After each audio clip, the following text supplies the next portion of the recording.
All right, everyone. And then in this Polio podcast episode, we will be covering two nations, which is one is Rwanda and the other one is South Sudan. Well, there's a two nation, there's a two differentialities there. We were going to be covering those differentialities as we go through this podcast. So, speaking about Rwanda, what I generally know about Rwanda is, yeah, there are economically they're struggling. But the thing is, on the recent days, what I've seen is there is some fresh air that's flying around. The people are creating new things, and the schools are getting some facilities, drinking water, things like that. And I see even saw a entrepreneur who created a drone deliver food. It's an amazing thing. Rwanda, it's when you go into the country, yeah, when you think about African nations, you think about, first of all, think about, yeah, the, wild animals, deserts, and then, economical problems and things like that. But on the Rwanda, you do see that. But the thing is, also you can get a sense of, change, the, the change in people mindset, the change in people, lifestyle, and they're, adopting their, just doing new things and things like that. You can see that in the Rwanda.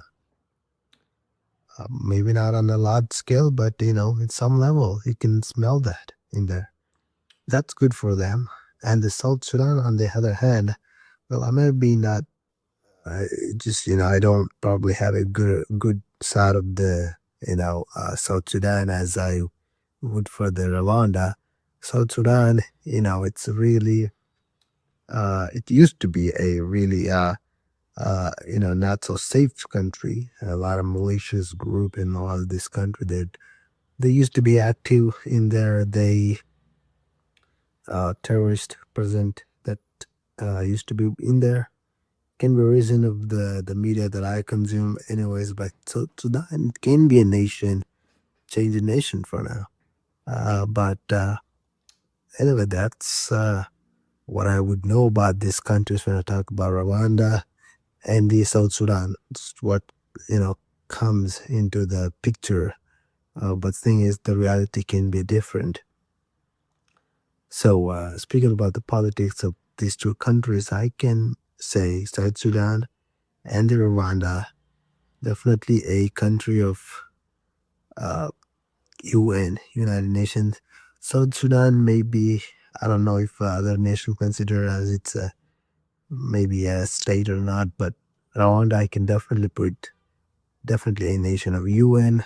They definitely do also have a democratic elections, choosing their leaders. South Sudan, the politics side, I can speculate the past that I know of the South Sudan. You know, these militia groups and the terrorists. This country have broken upon a lot of groups, running their own territory, claiming as their own things like that. It can be a nation of, democratic nation too. South Sudan, it's also a nation. I can speculate might have a government in them. If you think about Syria, they also been under threat by the a lot of these like terrorist or militia groups, but they also have their own government. If you think about like countries like even Afghanistan, they have their own government. While Taliban used to be present in there, and the Taliban took control of the nation. Anyway, that's a different story. But things, South Sudan might also have a government, while the the militia groups or the terrorist group might be, taking control of some of the part of their land.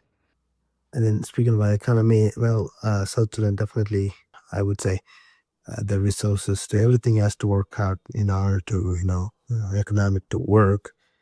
Uh, they are, I think, in struggle.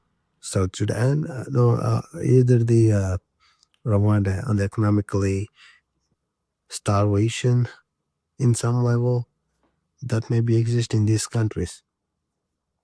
But Rwanda side, I can say there's there in the recent time they're doing pretty good job, if not pretty good job, but you can sense a change.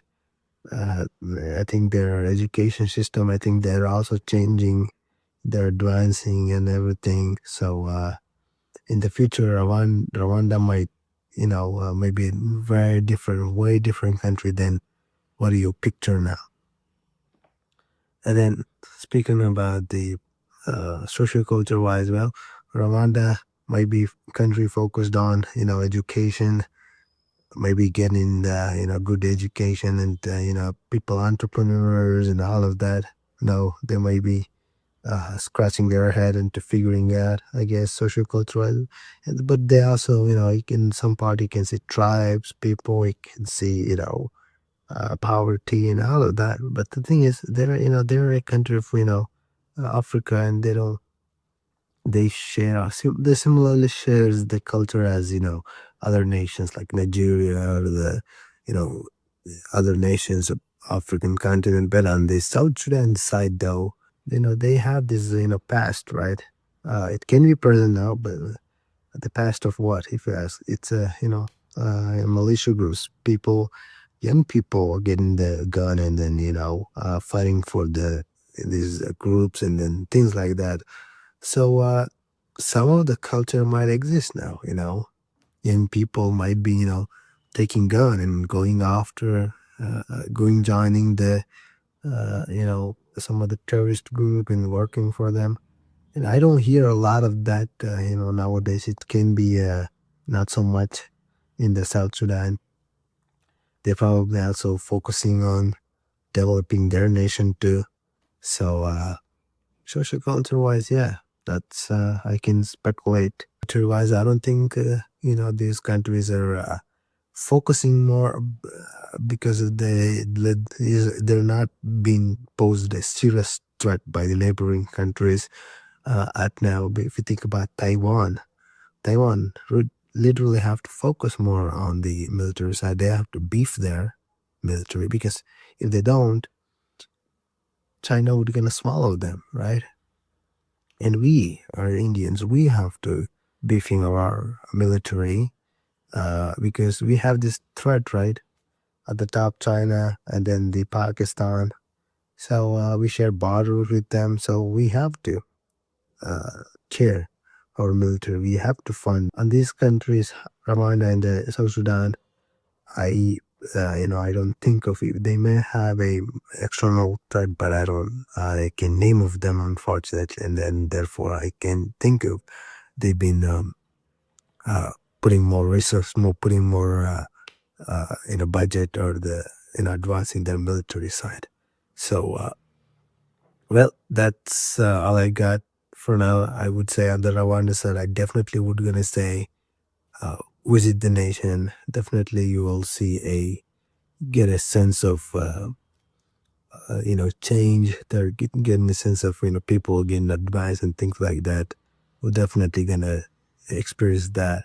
If you go to city, maybe you can experience those. In the South Sudan, it can be a nation of changed country. It can be a nation of safe place for now, and they might have some pretty cool places to show you if you tourists want to visit these countries. So, well, yeah, that's all I got for today, and with that, I'll see you guys on the next video. Thank you.